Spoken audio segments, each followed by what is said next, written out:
Bir döwür gowruluk mukaddeslikdi. Utanç vardı, edep vardı, asırlık vardı. Gowrul denen özünü görkezmezdi, öýünden kän çykmazdy, gowrasyny reklam etmezdi. Sebäbi bilerdi, gowruluk döwri görkezilýän däl, gözden dillen goralmaly döwürdi. Indi näme boldy? Fotosessiya, şaarlar, tortlar, baby party. Erkekler gowrul aýallarynyň garny gujaklaýar, dinanlar oňa buýsanýar, olaryň hemmesi hem sosial mediada paýlaşylýar. Bu näme? Bu türkmençilikmi? Ýok. Gowruluk tomoşa däl, gowruluk trend däl, gowruluk like üçin edilýän zat däl. Bu döwür dinanyň içinde täze bir janyň ulalýan döwür.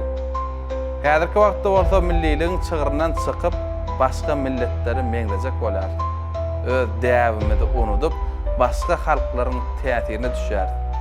Türkmen dinany hemişe akylly bolupdyr.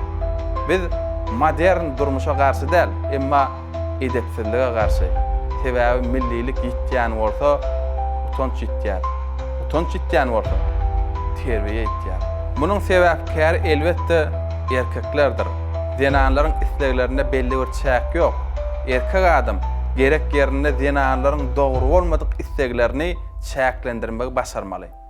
Şu zatlaryň netijesinde erkeklik diýen düşünje gazyl kitaba girmäge ýene bir adım golaylaşýar.